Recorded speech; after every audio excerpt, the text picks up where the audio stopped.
আমাদের পার্লামেন্ট সদস্য, মন্ত্রী, এমপিরা তো সব চোর ছিল, টাকার অভাব। তারা মাসের পর মাস, বছরের পর বছর যে কোনো দেশে থাকতে পারে।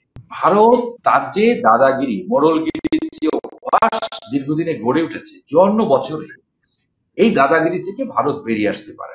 জুলাইয়ের যে অভ্যুত্থান বা এই অভ্যুত্থানের মধ্য দিয়ে যে সরকারটা এসছে, এই এই অভ্যুত্থানের মধ্য দিয়ে আওয়ামী লীগের পতন ঘটেছে, শেখ হাসিনা পালিয়ে গেছেন। এখানে শুধু ব্যক্তি, এখানে শুধু প্রধানমন্ত্রী শেখ হাসিনা পালিয়ে গেছেন ব্যাপারটা, শেখ হাসিনার পতন হয়েছে বিষয়টা এরকম না।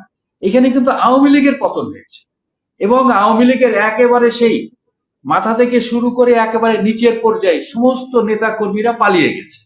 শুধু তাই না, হাইকোর্টের বিচারপতি থেকে শুরু করে, মসজিদের ইমাম থেকে শুরু করে, পার্লামেন্ট থেকে শুরু করে সব উধাও হয়ে গেছে রাতারাতি। এরপর সরকার যারা এসছে, অন্তর্বর্তী সরকার ডক্টর ইউনূসের নেতৃত্বে, তারা পার্লামেন্ট বাতিল করেছে ইত্যাদি। আসলে ভারত এটাকে শুধু শেখ হাসিনার পতন হিসাবে, আওয়ামী লীগের পতন হিসাবে দেখে না। ভারত কার্যত এটা দেখেছে তাদের পতন হিসাবে।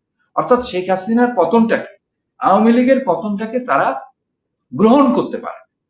এবং গ্রহণ করতে না পারার কারণটা কি? এই যে দীর্ঘদিনের আওয়ামী লীগের উপরে যে একটা, বা বাংলাদেশের উপরে যে একটা, তাদের যে দাদাগিরি, তাদের যে আধিপত্য, বাংলাদেশের সামাজিক, রাজনৈতিক, সাংস্কৃতিক সমস্ত অঙ্গনে ভারতের একটা মানে আধিপত্য ছিল। এই যে আধিপত্য, বিশেষ করে ভূ রাজনৈতিক ক্ষেত্রে যে আধিপত্য, এইটা তারা মনে করছে যে এটার মধ্যে দিয়ে ছিন্ন হয়ে গেছে। তো এইটাকে তারা মনে করে না যে এই বর্তমান যে সরকার, অন্তর্বর্তী সরকারের সাথে সম্পর্ক রাখলে বা সম্পর্ক করলে তাদের এইটার উন্নয়ন হবে, তারা এটা মনে করছে না। কারণ তারা মনে করছে যে এটা তাদের পতন হয়েছে, শেখ হাসিনার পতনের মধ্য দিয়ে তাদের পতন হয়েছে। এই যে রাজনৈতিক কার্যকলাপ এর মধ্য দিয়ে, এবং এরপর পতনের পর আমরা কি দেখলাম?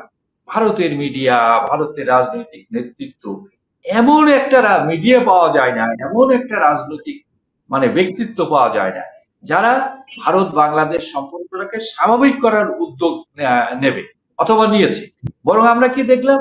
প্রচন্ড ভাবে মিথ্যাচার, একেবারে মিথ্যাচার, বাংলাদেশ বিরোধী প্রোপাগান্ডা ইত্যাদি ইত্যাদি। এরা আসলে মেনে নিতে পারে না। এর কারণটা হচ্ছে ভারত তার যে দাদাগিরি, মোড়লগিরির যে অভ্যাস দীর্ঘদিনে গড়ে উঠেছে 54 বছরে, এই দাদাগিরি থেকে ভারত বেরিয়ে আসতে পারে। এবং ডক্টর ইউনূসের সরকারকে তারা আজও মেনে নিতে পারে নাই। আমি জানি না, তারা তো অবশ্য প্রকাশ্যই বলেছে যে বাংলাদেশে একটি নির্বাচিত সরকার হলে তারা সম্পর্ক উন্নয়নের চেষ্টা করবে। কি ধরনের অরাজনৈতিক, অকূটনৈতিক বক্তব্য! যে নির্বাচিত সরকার, আরে গণ অভ্যুত্থান, জনগণ তাকে নির্বাচিত করেছে। এই যে ইউনূস সরকার, এটা সবাই মিলে তাকে নির্বাচন করেছে, তাকে ডেকে নিয়ে এসছে। তো এইটাও তো এক ধরনের নির্বাচন, এটা বরং আরো বেশি নির্বাচন। যারা নির্বাচিত সরকার হয় তারা কত পার্সেন্ট ভোট পেয়ে নির্বাচিত হয়? 30, 40, 50 তো কেউ পায় না। কাজে সেদিক থেকে দেখি, ইউনূস তো সর্বজন গ্রহণযোগ্য একটি সরকার।